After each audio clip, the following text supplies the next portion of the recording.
एक बार दुर्वासा ऋषि भगवान नारायण के दर्शन करने गए, भगवान नारायण का दर्शन करने गए। देखिए आप लोगों को माला जब प्रसाद में प्राप्त होती है ना, उसका अपमान मत किया करिए। क्या मत किया करिए?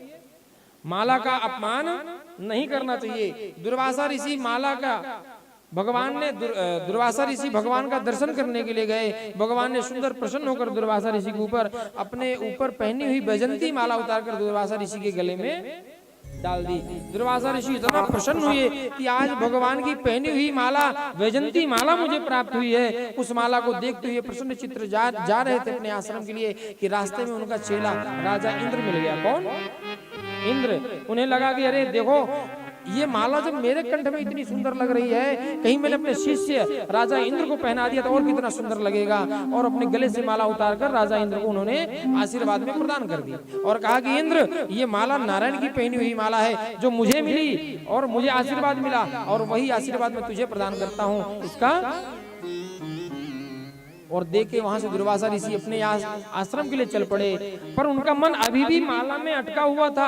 उन्होंने तुरंत पलट के देखा कि देखो तो सही राजा इंद्र कैसा लग रहा है।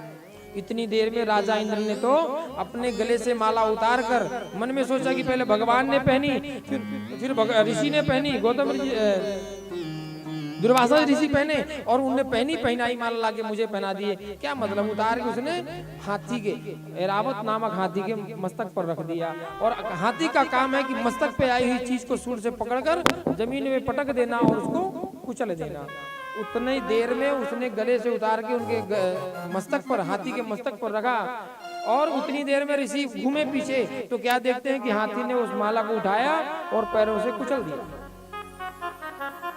इतना क्रोध आया दुर्वासा ऋषि को, तुरंत लौट कर गए और बोले मूर्ख, तू अपने धन के और पद के मद में इतना मदान हो चुका है कि तुझे देवताओं की दी हुई माला और गुरु का दिया हुआ प्रसाद तुझे समझ में नहीं आता है। मैं तुझे श्राप देता हूं कि तुझे लक्ष्मी की हानि होगी, तेरी पद से तुझे हटा दिया जाएगा। उसे लक्ष्मी का श्राप दे दिया दुर्वासा ऋषि और श्राप दे के चले गए। इधर देवताओं ने, दैत्यों को पता चला कि राजा इंद्र को श्राप दे दिया दुर्वासा ऋषि ने, तुरंत देवताओं ने हमला कर दिया और हमला करके राजा इंद्र को वहां से भगा दिया। वहां के अधिपति, अब क्योंकि इनकी यक्षश्री क्षयश्री लक्ष्मी की हानि का उन्होंने श्राप दिया था तो राजगद्दी छीन ली गई इनसे। अब देवता गली गली भटकने लगे, भटकते भटकते किसके पास आए? भगवान नारायण के पास। बोले महाराज हमारे ऊपर अब आप ही कृपा करिए, दुर्वासा ऋषि के श्राप के कारण हमारा बल पराक्रम सब कुछ चला गया है, न हमारे पास धन है, न पराक्रम है, न बल है। अब आप भी बताइए क्या करें? तो भगवान ने कहा कि देखो दुर्वासा ऋषि के श्राप के कारण बल, धन, पराक्रम सब कुछ आपका समुद्र में समा गया है। उसका मंथन करो, मंथन करते ही तुम्हें तुम्हारा सब कुछ उसमें से अमृत मिलेगा। अमृत का पान करके तुम फिर से पराक्रमी बन सकते हो। देवताओं ने कहा महाराज ऐसे भी मजाक करते हैं कोई, इतना बड़ा समुद्र का मंथन कैसे करेंगे? अरे ठीक है, अगर हम कर भी लेंगे तो अकेले थोड़ी होगा। तो बोले कि काम करो, अब समुद्र मंथन करने की बात है तो दो पार्टी चाहिए। मथानी होती है ना, मथानी किस किस ने देखी है? मथानी नहीं देखी आप लोग?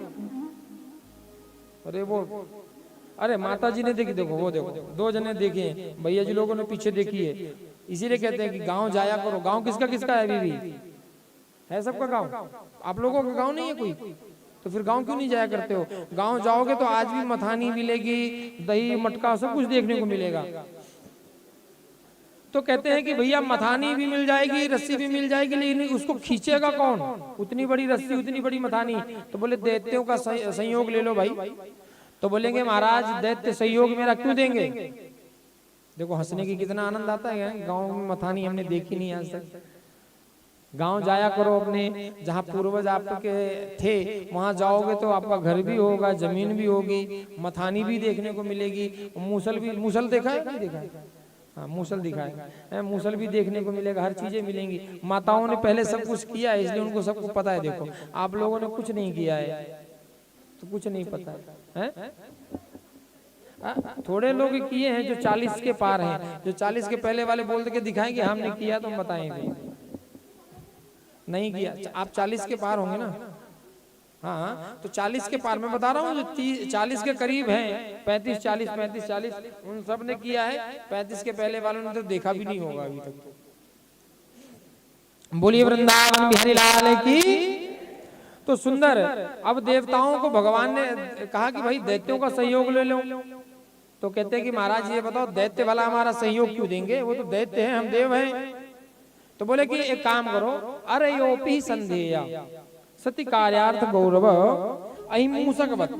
अपना जब कार्य कर निकालना हो, अपना काम निकालना हो, तो गधे को भी बाप बना लेना चाहिए। कैसे? जैसे एक सेठ जी ने सुंदर कपड़ों में प्रेस करवा के और ले जाकर पिटारी में अपनी पेटी में कपड़ों को रख दिया। चूहा उस कपड़ों के सुगंध से चूहा दौड़ के गया, उसी पिटारी में घुस गया। और चूहे की खुशबू पाके उसी पिटारी में सांप भी घुस गया। इतने में सेठ जी को याद आया कि हमने पेटी तो बंद नहीं करी। ये भगवान समझा रहे किसको? देवताओं को। ऐसे काम निकालना पड़ेगा आपको दैत्यों से। तो बोले कि हमने तो पिटारी बंद करना भूल गए। उतने में सेठ जी आए और पिटारी को बंद करके बाहर से ताला मार दिए। अब अंदर कौन है? चूहा और सांप। अब सांप ने सोचा कि हे भगवान, अगर मैंने भोजन कर लिया तो दूसरे दिन भूखा मरना पड़ेगा, क्योंकि आज तो भुक्ति मिल जाएगी, लेकिन कल क्या करूंगा? तो कुछ ऐसा दिमाग लगाया जाए कि भुक्ति भी मिल जाए और मुक्ति भी मिल जाए, यहाँ से बाहर भी निकल जाए और भोजन भी मिल जाए। तो सर्प ने पहले ही दूर से मामा जी राम राम, किसको? चूहे को। मामा जी राम राम। बोले हे भांजे, ये मामा रिश्ते का कब से बन गया भाई? अभी तक तो हम तुम्हारे भोजन थे, जब कहीं पाते थे गप दिना खा जाते थे। ये मामा और भांजे का रिश्ता कब से? बोले कि ये अभी अभी कुछ दिन पहले हम सर्पों की मीटिंग थी। हम सर्पों ने मीटिंग में प्रस्ताव पारित किया कि भाई चूहे जो है हमारा बिल बनाते हैं, और जब चूहे बिल बनाते हैं हम उसमें रहते हैं। जब हम सब चूहों को खा जाएंगे तो चूहे बिल कौन बनाएगा फिर? और जब बिल नहीं बनेगा तो हम रहेंगे कहाँ? तो प्रस्ताव ये पारित हुआ है कि आज के बाद चूहों को खाना बंद, सिर्फ दूध पियेंगे हम लोग। अब चूहे की जान में जान आई। बोला महाराज आज हम बच गए। पर जैसे चूहा सर्प के पास गया तो सर्प ने कहा मामा आज तो अच्छा फंसे, देखो तुम भी पिटारी में, हम भी पिटारी में, और पिटारी तो बंद।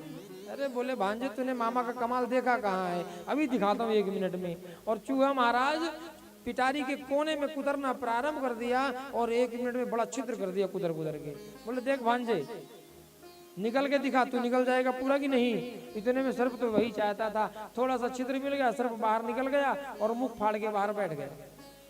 जैसे चूहा महाराज निकले तो कब्जीना मुंह में धर लिया। अरे बोले मामा भांजे छोड़, अरे मैं तेरा मामा हूँ। अरे बोले महाराज मामा जब तक अंदर थे तब तक मामा है, अब बाहर आ गए कोई मामा नहीं। बोले ये क्या बात हुई? बोले महाराज भुक्ति और मुक्ति दोनों चाहिए थी, इसलिए हमने आपको मामा बना लिया। अब कहे कि अब तो मुक्ति मिल गई है, भुक्ति की जरूरत है, भोजन चाहिए। तो भगवान ने कहा कि ऐसे ही दैत्यों से काम निकालो, उनको मित्र नहीं भाई बनाओ। देवताओं को बात समझ में आई गई, तुरंत दौड़ कर गए कहाँ? दैत्यों के पास, वही इंद्रासन के पास। सभी दैत्यों ने देखा कि देवता आ रहे हैं अपने त्रिशूल भाला लेके दौड़े मारने के लिए, पर देखा कि इनके हाथ में अस्त्र शस्त्र नहीं है। तो बोले ठीक है महाराज, ये लड़ने नहीं आए हैं, बात करने आए हैं, आराम से बात करेंगे। अब देवताओं ने कहा कि भैया एक प्रस्ताव लेके आए हैं। बोले क्या प्रस्ताव बताओ? बोले प्रस्ताव ये है कि समुद्र में कई सारे रत्न छुपे हुए हैं, अगर हम उसका मंथन करेंगे उसमें से निकलेगा अमृत, ठीक है? और अमृत को हम आपस में मिलके दोनों भाई, आप भी और हम भी, देखो आप और हम दोनों भाई सगे भाई हैं, पिताजी एक हैं और दिति और अदिति के पुत्र हैं। तो आप माँ हमारी जरूर अलग अलग है, लेकिन पिता तो एक ही है हमारे, तो भाई भाई हुए।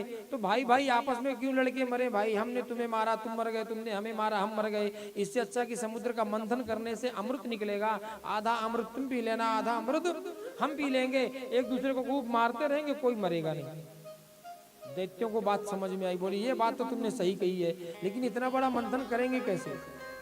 बोले नहीं आप घबराओ नहीं, बासुकी नाग मथानी बनने के लिए तैयार है, मंदरांचल रस्सी बनने के लिए तैयार है, और मंदरांचल पर्वत जो है वो मथानी बनने के लिए तैयार है।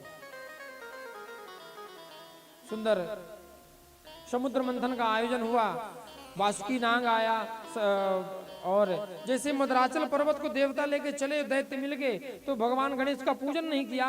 गणपति पूजन ना करने से भगवान गणेश क्रुद्ध हो गए और चूहे महाराज को आदेश दिए कि जाओ गड्ढे कर दो। तो जैसे चूहा महाराज नीचे नीचे गड्ढा कर दिए कि देव और दैत्य लेके चले, गड्ढे में पैर पड़ा, सब गिर गिर के पर्वत जो है गिर गया, सब टूट फूट गए, लंगड़े हो गए, लूले हो गए। बोले महाराज श्री गणेश में देखो हाथ पैर टूट गए, पता नहीं अमृत पीने तक में बचेंगे कि नहीं। भगवान ने कहा घबराओ नहीं, सब बचोगे, ये चलो पर्वत में ले जाके रख देता हूँ। भगवान ने उठाया मद्राचल पर्वत को ले जाके बीच समुद्र में स्थापित कर दिया। और सुंदर वासुकी नाग आए और लपट गए उसमें, मथानी की रस्सी बन गए। अब देवताओं ने कहा, नारायण ने कहा कि ये काम करना, अगर दैत्यों से बच के रहना तो एक काम करना कि जाते ही ये बोल देना कि महाराज हम बड़े बाप की औलाद हैं, हम देवता हैं, हम बड़े बाप की औलाद हैं, मुख की तरफ लगेंगे। और दैत्यों तुम दैत्य हो, तुम पूंछ की तरफ लगोगे, बस इतना कह देना, बाकी मैं संभाल लूंगा। जैसे दैत्य आए और देवता आए मंथन के मथानी के पास, देवताओं ने कहा ए दैत्यों चलो तुम पूंछ की तरफ लग जाओ, हम बड़े बाप की औलाद, हम मुख की तरफ लगेंगे। तो दैत्य बोले महाराज उसी बाप की औलाद हम भी हैं, हम भी बड़े बाप की औलाद, हम मुख की तरफ लगेंगे तो हम लगेंगे। इतने में भगवान आए, बोले लड़ते क्यों भाई भाई आपस में, ठीक है दैत्यो तुम मुख की तरफ लग जाओ, देवताओं तुम जाओ पूंछ की तरफ। देवताओं को पूंछ की तरफ भेज दिए और दैत्यों को मुख की तरफ भेज दिए। अब जैसे समुद्र मंथन हुआ प्रारंभ, मथानी रस्सी की खिंचाई प्रारंभ हुई। अब वासुकी नाग के मुख से बुझाग्नि जो जहर की तपत गर्म हवाएं थी वो निकलने लगी, फुसकार मारने लगा, वो गरम गरम सांसें जब छोड़ने लगा तो एक दैत्य बोलता ले बन ले बेटा बड़े बाप की औलाद। देखो देव कितना आनंद के साथ पूछ पकड़ के खींच रहे हैं, और हम बड़े बनने की ये घाटे होते नहीं है। बड़े बनाने में कितनी मेहनत पड़ती है माताओं को पता है। इसीलिए कहीं कहा गया है कि बड़े मत बनो, बड़े बन के रहोगे तो घर की पूरी जिम्मेदारी, जो जेठानी होती है और जो भैया जी होते हैं, पूरी जिम्मेदारी, नमक कितना लाना है, दाल कितनी लाना है, आटा कितना लाना है, सब किसको जिम्मेदारी है, किसको होती है। और छोटा क्या करता है, खाया पिया मस्त रहा है। सही बात है कि नहीं। तो छोटे बनने में बड़े फायदे हैं, बड़े बनने में नहीं।